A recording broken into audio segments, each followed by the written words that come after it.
Rewarding China while punishing Americans. New testimony on Capitol Hill about Green New Deal policies and unprecedented spending at the Department of Energy. NTD's Daniel Monahan brings us more.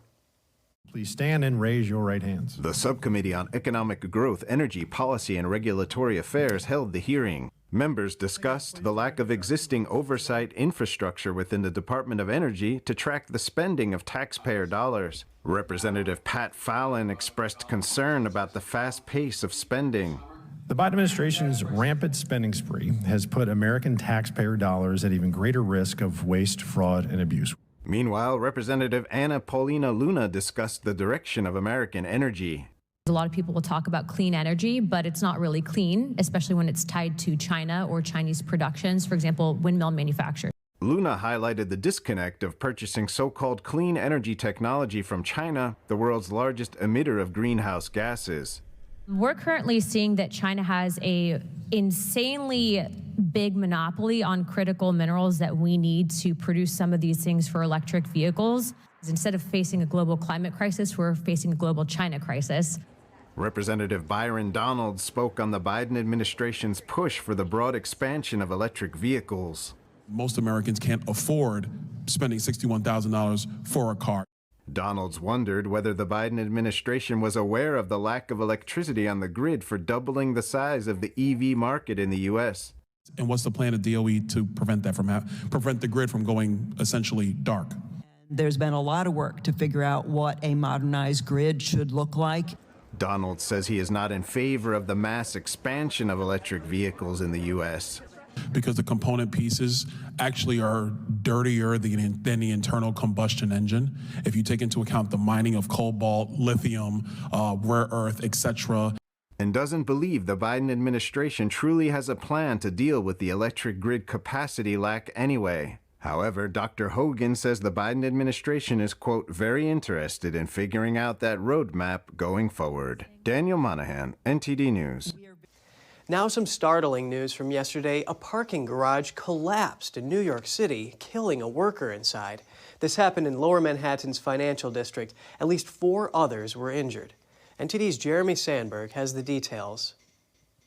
Debris, smoke, cars were sinking. It looked like out of a movie, and it was horrible. Multiple cars were crushed when a parking structure in Manhattan caved in Tuesday. Authorities say the 6 workers who were inside when it happened are all accounted for. 1 was killed. 4 others were taken to the hospital. Another was stuck on the top floor. He was rescued by firefighters from an adjacent roof. Eyewitnesses next door say when they heard a large boom, they thought it came from the building they were in. Everything was sinking. It was just heartbreaking. We heard screams. I didn't know where it was coming from at first. Firefighters initially began to search the building on foot to make sure no one was inside any of the cars. They were forced to pull back when the building proved too unstable. This was an extremely dangerous operation for our firefighters. A robotic dog and drones were used to finish the search. Mayor Eric Adams thanked God for the technology that kept search teams out of danger. This is ideally what we talk about, not sending a human being inside a building that's unstable. Officials say they believe the structural collapse was a tragic accident and do not suspect any foul play. Initial findings attribute the weight of the cars and the age of the building as the cause. A forensic engineer will investigate to determine what happened. The collapse occurred on Ann Street near Nassau Street around 4 p.m. Manhattan Borough President Mark Levine says it might be good to work from home this week for anyone that needs to commute to the area around the site. This is going to take a while to make it safe for the public. There's going to be rigs and equipment out here, probably for days. A New York City Department of Buildings filing for the garage from 2003 says ceiling slab cracks exist, as well as defective concrete with exposed rear cracks. An $800 penalty had been paid for the violation. Records didn't state if the problems had been addressed prior to the collapse. Jeremy Sandberg, NTD News. At least 29 people were killed in a hospital fire in Beijing yesterday. Dozens of people were forced to evacuate. Video and photos of the incident were soon scrubbed from social media posts. Clouds of black smoke billowed into the sky. A video shows people trapped in the building, climbing out windows using bed sheets tied together. Others took refuge by perching on air conditioning units. The fire broke out at Beijing's private Changfeng Hospital. State media reported at least 71 patients were rescued. 39 are being treated for injuries, and over 140 people were evacuated from air conditioning units on the building's exterior. The cause of the fire is under investigation. Officials believe it sparked from welding work being done in the inpatient wing. Most of the building appeared to be without power late yesterday, with only a few windows lit up by the flashlights of workers inside. 26 out of the 29 deaths were patients from the hospital. And Kevin, safety rules are frequently ignored in China, but accidents on the level of the Changfeng fire are treated with a much higher level of scrutiny.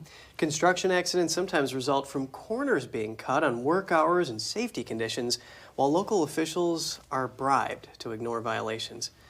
And it's also known the hospital's finances were badly affected by the pandemic. According to a Global Times report, the company plans to sell shares into subsidiaries. On the topic of shootings, we next examine the roots of the problem facing the U.S. That is, there have been 163 shootings with 4 or more victims so far this year. Recent reactions include Michigan lawmakers pushing for safer gun storage and advocates trying to carry a casket onto the Tennessee House floor as they seek red flag laws. But what about addressing the psychological aspect to the violence? I wanted to learn more about this, so I spoke with an author and expert on human aggression. Have a listen. Joining me now is retired Army Lieutenant Colonel Dave Grossman. It's great to hear from you, Dave. Hello, Kevin. It's good to be here. I'm a big fan of Epoch Times and NTD. You guys are doing great things. Your listeners are on the right side. I'm honored to be here with you. That's great. And can you give us your perspective on the source of violent crime in the U.S., including shootings? Yeah. You've got to constantly ask yourself, what is the new factor? Something's happening out there that has never happened before. These murder simulators, these mass murder simulators are the new factor that's caused an explosion of violence and juvenile mass murder. I was invited to the White House as President Trump's roundtable on violent video games, had a chance to put one book in the president's hand, Assassination Generation, and one little piece of history. In 2005, the state of California overwhelmingly voted to regulate children's access to violent video games. The data was so overwhelming, the brain scan data, violent visual imagery, especially the video games, and the kid's brain goes into fight or flight mode. They got catastrophic shutdown of left brain processing for days. When you're fighting for your life, where your meal comes from tomorrow, left brain processing not on your radar screen. So overwhelmingly, home of Hollywood, home of Silicon Valley, voted to regulate children's access to violent video games because the data was so overwhelming, the brain scan data. And Arnold Schwarzenegger signed the bill. And the video game industry fought all the way to the Supreme Court. They said, we have a constitutional right to sell any game to any kid at any age. You cannot stop us, you cannot regulate us. And the 7 Supreme Court justices never played Pong in their life in overturning the California law. But the data was that overwhelming in 2005. It's even more so now.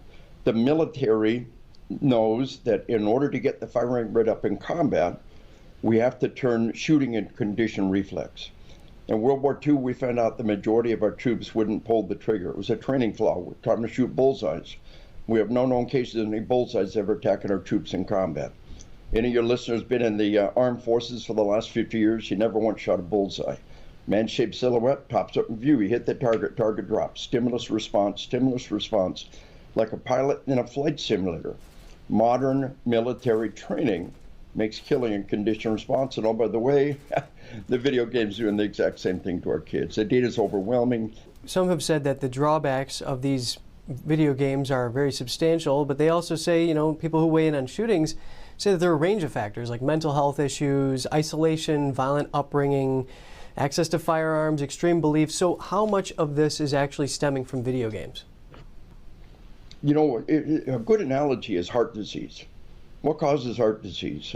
Genetics, obesity, diet, exercise, and tobacco.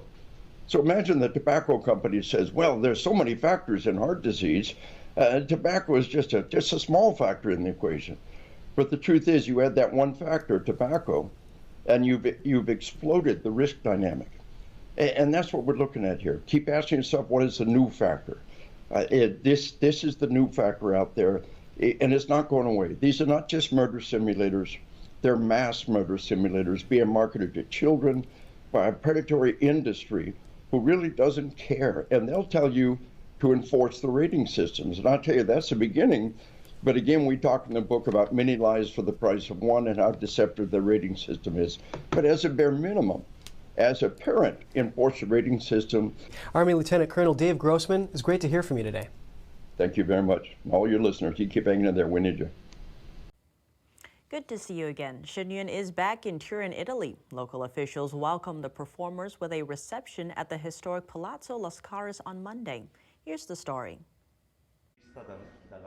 Mr. Stefano Alazia is a president of Piedmont Regional Council. He shared his appreciation of Shen Yun's efforts to revive traditional Chinese culture. It's really admirable what Shen Yun artists set out to do when embarking on this project. A real mission to bring back to life traditional Chinese culture that existed before communism through the beauty of art, and to share it with all other countries around the world. The melody and the movement of coordinated bodies become incredible amplifiers to send clear messages of beauty, of history, of dignity, of the defense of human and civil rights, of love and freedom. Turin is the third largest city in Italy and the capital of the Piedmont region. Shen Yun artists shared their excitement of returning to the city.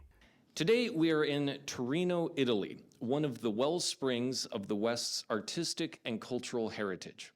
Shen Yun comes to share the essence of Chinese culture with the great people of Torino. Today, I'm here with Shen Yun, sharing my own culture to Italian people.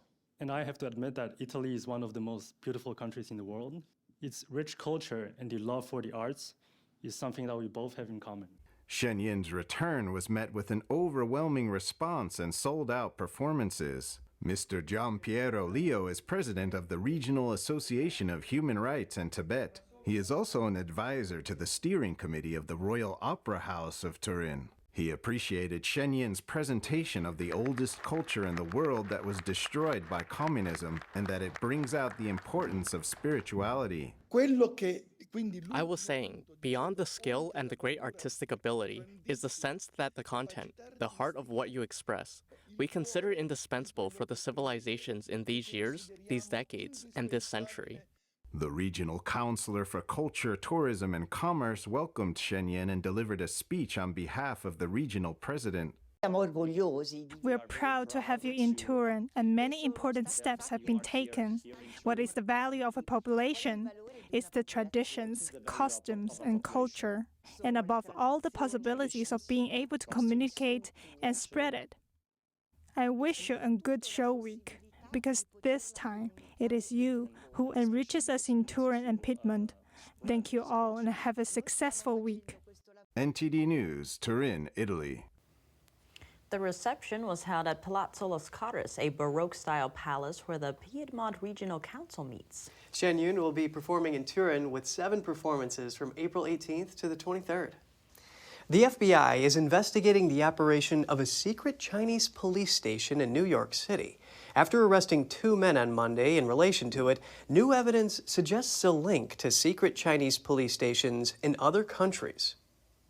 On Monday, the FBI arrested Lu Jianwang and Chen Jinping for obstruction of justice and operating a secret police service station in New York City on behalf of the Chinese Communist Party, or CCP. Prosecutors alleged that Lu and Chen acted on orders from the CCP to track down and silence Chinese dissidents living in the U.S., including Falun Gong practitioners who are heavily persecuted in China. Lu and Chen allegedly operated out of an overseas Chinese police station called the Fuzhou Police Overseas Service Station located in New York's Chinatown. A document recently filed in a Brooklyn federal court says that Lu had a photo on his phone which captured ceremonies commemorating the opening of Chinese overseas police stations in 5 countries, including 1 in Canada. Other photos on his phone reportedly show the association presidents from Spain, France, Canada, and the Netherlands. This is according to an affidavit in support of Monday's arrest warrants and first reported by Canada's Globe and Mail. Canada's federal police, the RCMP, has been investigating a number of locations across the country suspected of being secret Chinese police stations. They told NTD, quote, "As the RCMP is currently investigating the incident, there will be no further comment on the matter at this time. The RCMP takes threats to the security of individuals living in Canada very seriously. and is aware that foreign states may seek to intimidate or harm communities or individuals within Canada. And the presence of secret Chinese police stations first came into light with 2 reports from Safeguard Defenders. It's a human rights watchdog based in Spain. The organization released 2 reports last year identifying around 100 such locations globally. 5 of them were identified in Canada. And the RCMP previously said they had shut down operations at 4 of the locations. So far, Canadian police have not laid any criminal charges in relation to the issue.